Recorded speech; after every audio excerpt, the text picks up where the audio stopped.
బాపట్ల జిల్లా పర్చూరులో కూటమి ప్రభుత్వం రైతులను ఆదుకోవడంలో పూర్తిగా విఫలమైందని మాజీ మంత్రి మేరుగ నాగార్జున అన్నారు. అధిష్టానం పిలుపు మేరకు ఎరువుల బ్లాక్ మార్కెట్లపై అన్నదాతల పోరు అనే కార్యక్రమంలో ఆయన ముఖ్య అతిథిగా పాల్గొన్నారు. పర్చూరులోని వైసీపీ కార్యాలయంలో నుండి బొమ్మల సెంటర్ వరకు మాజీ మంత్రి మేరుగ నాగార్జున, నియోజకవర్గ ఇన్ఛార్జ్ గాదె మధుసూదన్ రెడ్డి, ఇతర నాయకులు, కార్యకర్తలతో కలిసి ర్యాలీ నిర్వహించారు. బొమ్మల సెంటర్లో ఉన్న వైఎస్ఆర్, రంగా అంబేద్కర్ విగ్రహాలకు పూలమాలలు వేసి నివాళులర్పించారు.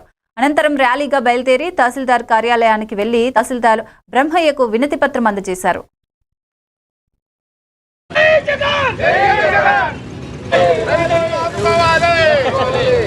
ఏ పంట పండితే ఆ పంట ఏ భూమి అయినా సరే టెంటేటివ్ గా కొన్నటువంటి పరిస్థితి రాష్ట్రంలో ఉంటే మీరు ఎందుకు కొనలేకపోతా ఉన్నారని అడుగుతా ఉన్నా. అందుకనే ఈరోజు గాదె మధుసూదన్ రెడ్డి గారి యొక్క నాయకత్వంలో పర్చూరులో రైతులు బయటకు వచ్చారు.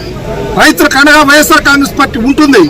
తప్పకుండా ఎరువులు సక్రమంగా కొనాలా, దళారీల నుంచి రక్షించాలా, పండిన పంటకు గిట్టుబాటు ధర ఇవ్వాలా, కొన్న పొగాకు డబ్బులు ఇవ్వాలా, కొనాల్సిన పొగాకు కొనాలా. ఇదే కాకుండా ప్రభుత్వం ఇవ్వాల్సిన ఇన్పుట్ సబ్సిడీ వెంటనే విడుదల చేయాలని డిమాండ్ చేస్తూ ఎరువు కావాలా. ఎరువుల ఆవశ్యకత చాలా ఉపయోగం. యూరియా కానీ నత్రజని కానీ అవసరం.